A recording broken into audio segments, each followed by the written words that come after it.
Hi there, I'm Andy Robertson, and this is Family Gamer TV.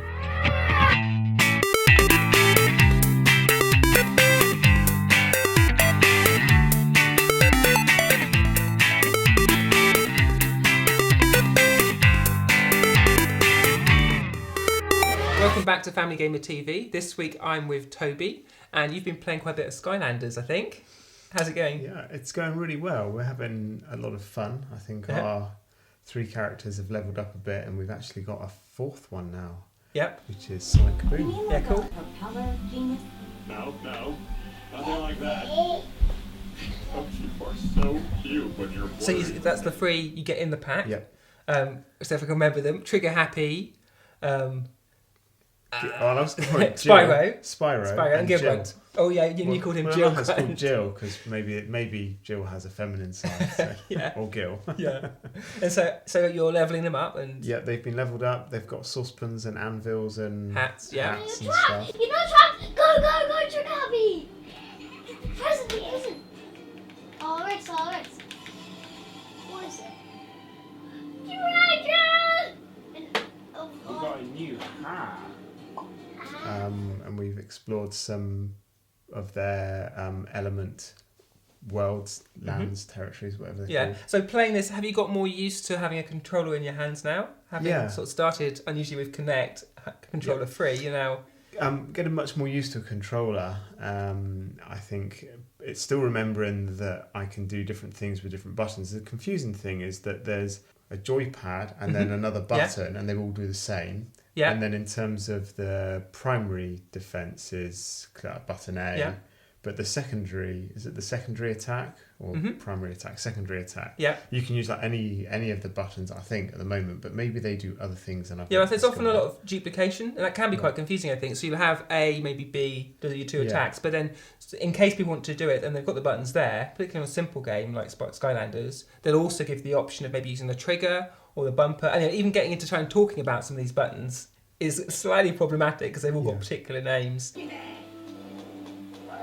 button! There's money on there. It sounds like you're getting a hang of it. I think we're getting the hang of it, and we had to go at 2-player Skylanders. Yes, so this is 2 players rather than a split screen. You're both on the same screen, so you have to stay relatively close to each other. Yep. So we're on a piece of green string. And, if you go apart, that's to show you where the other person is, in case you're not you're sure. too far apart. So it was like, Tied. Come with me, and that's been quite good playing with Bethan because she was we were able to have make some progress. How old's Bethan? She's 7. Yeah. So just 7. We were able to make some progress rather than them kind of having to manage the whole thing. We're able to kind of wander around together and allow her to collect money for Sonic Boom. Yeah. So that, What's that behind the tree? Which one to get it?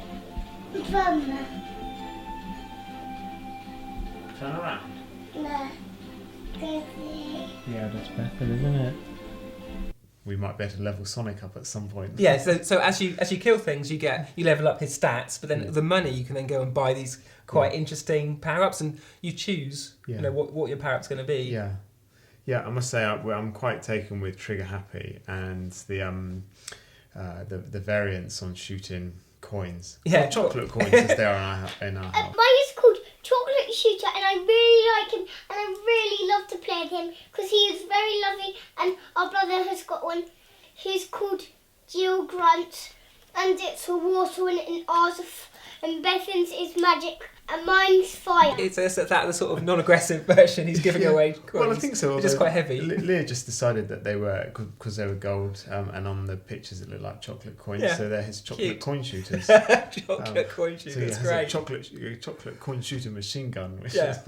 So we're having fun. We're certainly having fun with it. Cool. Well, we'll have to check back and see how they get on as they spend a bit more time with it. Yeah. Welcome to my gaming surgery. This is the part in the show where I get to answer your questions. This week I've got the question: what is a video game WebWorld? Now, a WebWorld is basically a website that is based around the franchise of the game. Now, in that space, they want to give the player reasons to visit. So usually, when you go there, you set up a profile, and usually you can create a character that goes along with the franchise that you're playing. Now these have been around for quite a while. One of the earlier ones was the Disney Club Penguin.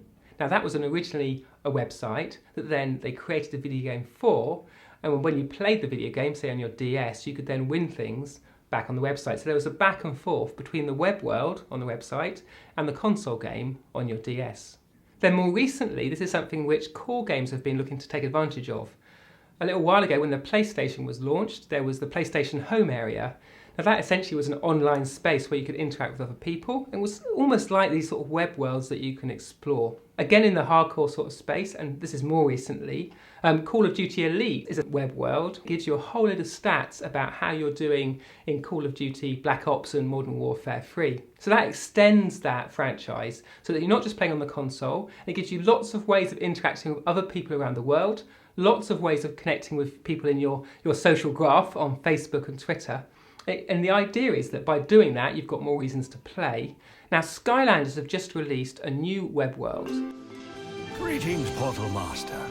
Welcome to Skyland, an endless realm of islands in a sea of clouds. This takes the little cards that you get in your Skylander toy pack. You can then go to your computer, log on to the Skylanders web world site, enter your code in, and then that character will exist in your collection in your Skylanders web world profile. Then as well as actually registering all your Skylanders toys, you can create little cloud villages whereby you design a little space, and similar to the PlayStation 3's home, this is the space where you live and other people can come and visit you, and you can communicate with other Skylanders players.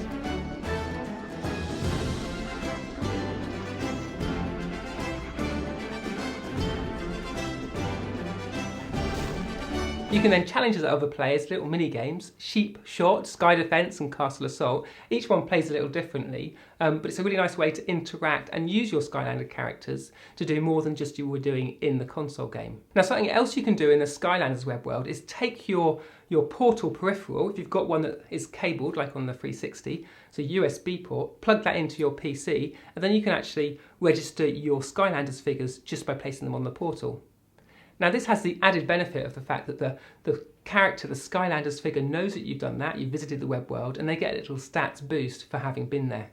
Now you don't have to actually have played Skylanders at all to enjoy the web world.